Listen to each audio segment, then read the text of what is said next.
لا إله إلا الله لا إله إلا الله لا إله إلا الله. So I wanted to continue this part of the discussion of the arkan al-ma'rifa, as Ibn Arabi calls it, and so I want to bring attention to this, like the four pillars of spiritual transformation, which is an apt title for the book. Four pillars of spiritual transformation, but specifically speaking, technically speaking, Ibn Arabi calls these qualities or pillars that we discussed, or that we introduced, and we went into silence. That is silence, seclusion, hunger, and vigilance, or wakefulness. He describes them. He entitles them as pillars of ma'rifah. This is very important. This is very important to understand. These are not just spiritual practices. This is first. These are not just spiritual activities.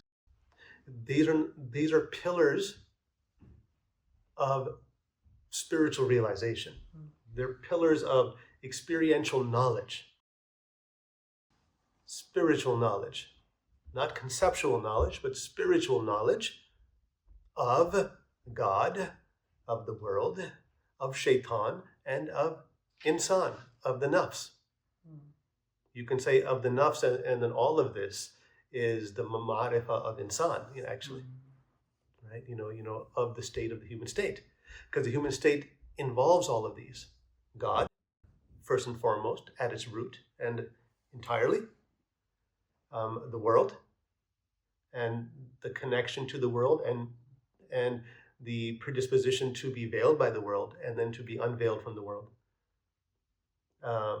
The infernal tendencies that take us away from the human state, that is the shaitan, and the forces that cause this for us, and the nafs, or the ego self, the not so nefarious tendencies, but the involved self-centeredness that also veils us from the one thing needful, this ma'rifah, this experiential knowledge of our real self and our real being, and God's presence and God's reality. So these four pillars are not just activities, they're the qualities of spiritual knowledge, of experiential knowledge of God. And so if you contemplate these qualities that I sometimes in other contexts call the constants of the contemplative experience, or the constants of meditation, these are the four constants. They're constants. They're pillars. They're pillars because they're foundational, but also because they're constants. They're always present. In other words, many spiritual practices, in fact, every authentic practice will in some way, shape, or form lead back to one of these pillars, at least, in some way. Right? When you do the dhikrullah that we just spoke of, something will awaken in your heart. That is wakefulness. That is vigilance. You do enough. The dhikrullah, you awaken your heart. You have wakefulness. You have sahar. You have yaqaza. You have muraqabah. You awaken something in you that was dormant before, that was sleeping, because it was eclipsed. The center of your consciousness was eclipsed by the ego self, by the egoic consciousness. But now with the practice of the dhikrullah, you awaken the spiritual center, that is the heart. Wakefulness. After we end the practice of the dhikrullah, that experience points to the emptiness, or the end of sound, that is silence. We contemplate then silence a little bit more, which does what? Somehow it also awakens our heart. It allows us to recognize that the spaciousness of this silence is the heart. We're already in the heart when we're noticing the ever-present silence, and we're staying there. And we're contemplating it in a very subtle, not rigorous, but in a relaxed way, especially in a setting of the duration of itikaf, for a few days or a week or 10 days, or even longer. So, at the root of simply being present, or at the root of our presence, our spiritual presence, is the quality of silence.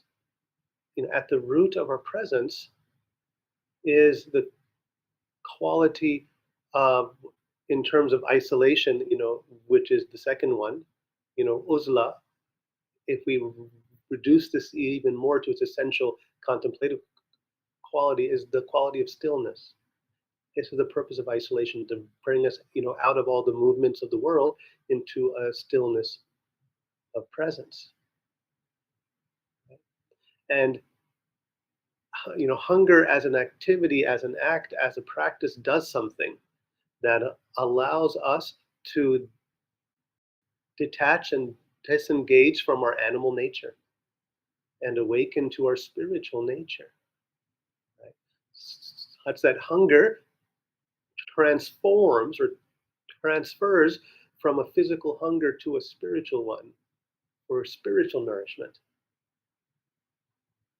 And then we have um, then we have wakefulness that we had already said, right? That freeing up time and space to be awake and remembering God in those periods and moments where we would have otherwise been in the world, and forgetting God, if not sinning. Even if those activities are neutral, we're not entirely focused on God as we are when we have freed up time and space in our waking state for the remembrance of God in some way, shape, or form, for the worship of Allah subhanahu wa ta'ala.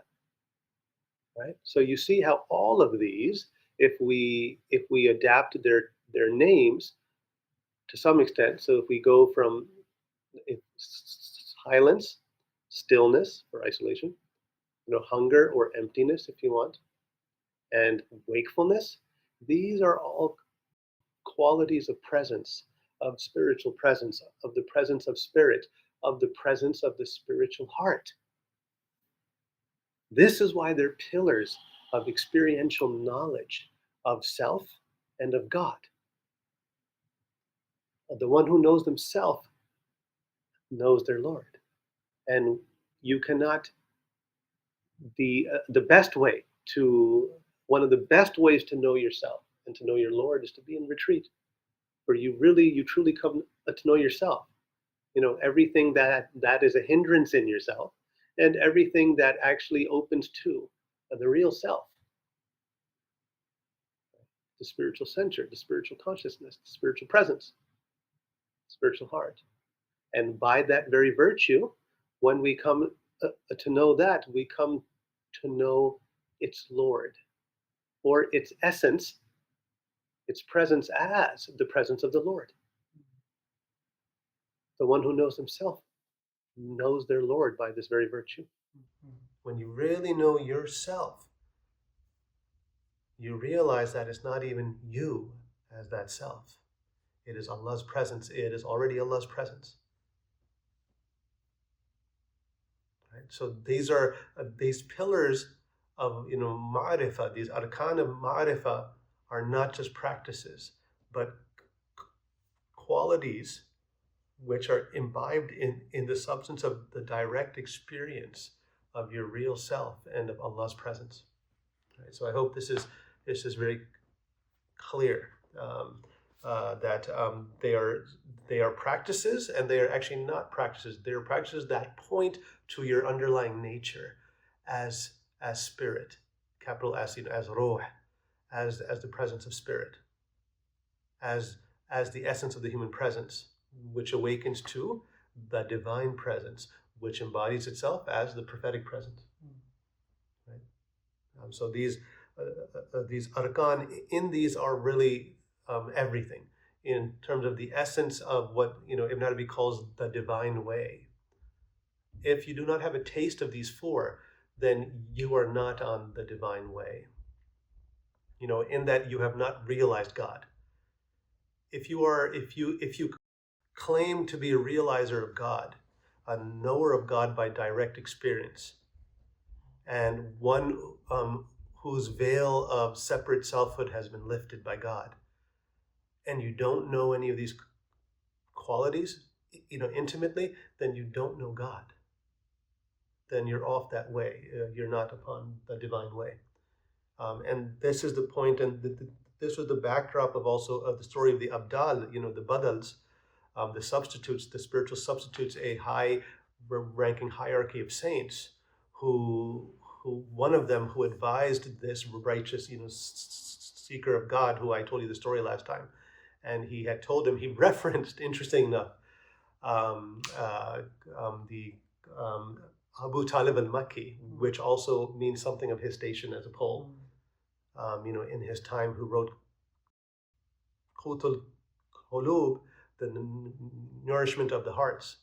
And in that, he outlines these four pillars. Of course, he does a lot more in that book. It's a very large book. It's a very beautiful book. But it's one of the earliest, books on spirituality in Islam. And it's a very large one, to before the crystallization of the Sufi orders. And so many see him as a prototypical Sufi, but he's not, he cannot be, he has no, one cannot really, he cannot be labeled. And it's from him that, the likes of even Abdul Qadir al-Jilani and, Imam al-Ghazali, they take a very similar terminology and they codify it in their own way. But it's interesting that this Badal, he cites him. And but it's important to also understand, and so I want to take a back step, that these four pillars of spirituality, or these four pillars of experiential knowledge of self and God, are actually found at the beginning of the prophecy of Muhammad sallallahu alaihi wasallam. As I've outlined in other, kind of venues in sermons, but this is a very specifically kind of Sufi and Islamic spirituality topic. So I did not specify that again. But these four pillars, and especially in the way that Imam al-Ghazali and even Abu Talib al-Makki especially, speaks of them, he says that the Prophet ﷺ, he did these things. We have extracted them. And in fact, these four qualities are what are the pretext for the occasion of the first revelation from God to the Prophet Muhammad ﷺ. So what do I mean by this? The Prophet Muhammad ﷺ was in isolation. He was in isolation, so he was in a form of uzla. He was meditating away from the society upon a mountain, the Cave Hira. He was in isolation. All right, that's one of them. He practiced contemplative and meditative silence. That's the other pillar. He fasted. He practiced, so therefore he practiced hunger, contemplative hunger, to weaken the hold of the body mind on the spirit, so that the spirit could be liberated to some degree, which we do in fasting. It's not just because it's because we're ordered by Allah subhanahu wa ta'ala to fast as members of the faith, but it has all these meanings. Right? And finally, he in that time period, he remembered God. He contemplated God. He contemplated himself. He contemplated the state of the world, and he contemplated the state of his people. And he prayed in that, and he was wakeful. These moments were not, just spent in like some kind of vacay stuff for law, kind of outside of, like our modern lifestyles. We call them like in vacations. No, it was a recreation in the real sense of the word, a recreation of ourself, of the soul, a reawakening of it. So he spent that time being wakeful, mindful, and present with the one he was seeking, Allah subhanahu wa ta'ala. So wakefulness. So these are the four pillars. So, and they are universal. So it's not just that the Prophet ﷺ, practiced them. They were tahannuth, practices of the Hanif in this time, the early mystics, who were not confined to Judaism or to Christianity, but claimed their origin in the religion of Abraham, actually, the pure oneness of God, which Islam comes to fulfill, actually. And so the proof of that is the revelation coming in this context of these Hanifi tahannuth practices, which is a profound point, actually. So, but these are practices that have been done by the mystics of all traditions in various forms.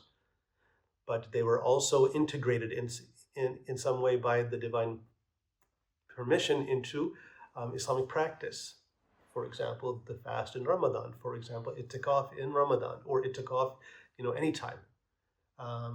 For example, the night vigil in terms of wakefulness and remembering God rather than doing something very beautiful and neutral and a form of worship with the right intention, that is sleep, but actually waking out of that in order to directly and mindfully and heartfully to remember God. So I hope that's helpful. The So I wanted to really make the point that these are qualities of experiential realization or experiential knowledge. And so the purpose, of them is that as we practice them as an activity to some degree, meaning practicing silence, that we, by the permission of God, by the divine grace, we awaken to a contemplative attitude of silence. And we begin contemplating that. And then at some point, we naturally awaken even more. We shift our awareness of the underlying nature of the silence, what it really is, and what it points to and what it tells us about ourselves. That's the point. That's how it's a pillar of ma'rifah. Ma'rifatul nafs and ma'rifatullah. This is its point. You can get stuck in the activity, the practicing of it, and not reach its state of the contemplative attitude of silence, what that brings. And you can be stuck in that and not awaken to what is actually pointing to by a natural contemplative inquiry of your real self and of God's presence as that self, of the silence, for example. So this is very important to understand that, and in an itikaf setting, especially in the right context, in spiritual companionship, these qualities, these practices, these attitudes, and these self-realizations are amplified. This is a context for it, right? And so it's important to understand this. So with this said, I'd like to return to the diagram on page 23. So, Yes. So would you say that these arkan, these qualities, what on one level is practice, is actually in fact none other than God Himself. Like these are qualities of Allah. Yes, in some way. So more directly, for example, the like the practice of silence and the contemplative attitude and what it awakens, kind of in us, is the awakening to that at the root of this, at the substance of silence is God, is God's presence. So it's a ma'rifah of God, and in particular, silence, according to this diagram and according to what the mystics say, and especially the Sufi mystics, in Ibn Arabi, and we'll get to this as we have, it is silence that's the most direct kind of pointer to the divine, right? So if you take, for example, hunger, right? Obviously hunger does not apply to God. Like emptiness. Maybe. Yes, but emptiness. So a movement from the body, and we'll speak about this. So movement from the body to the attitude of emptiness, and what that entails, or what that awakens us to. So you see how it's still one position, yes, removed from the awakening to a transparency of things, to the transparency of self, to before the nourishment or the light of the divine presence. So you see, it's one removed, right? You can see this, right? But the silence is very direct, and stillness or isolation that brings us to contemplative silence, or I'm sorry, the isolation that brings us to, or the physical isolation that brings us to contemplative stillness, right? This is both, one could say, a knowledge of self and of God, but it also teaches us something about the false movements of the world. So here the Sufis say that it gives us an experiential knowledge of the reality of what the world is, its illusion. And we can only observe it, we can only witness it, we can only know it from this contemplative stillness when we arrive at it. You can be in stillness and be moving, but you normally have to sit still, physically be still, physically isolate yourself so all that falls away, so that then you awaken to a contemplative stillness in which one recognizes, one observes the illusion of a movement that either parades as the individual self or the mind, the movements of the mind, or the movements of the world. Right? And then we see that that the world had such a hold on our attention and its momentum that we lost sight of our stillness that's aware of it. Right? So the physical practice of isolation procures the contemplative attitude of stillness. And this is what we're after in terms of isolation, ultimately. So from a contemplative viewpoint, one can contemplate like hunger and say, hunger is God doesn't need food Yes, or yes, water, yes, or God doesn't need food or yes, yes.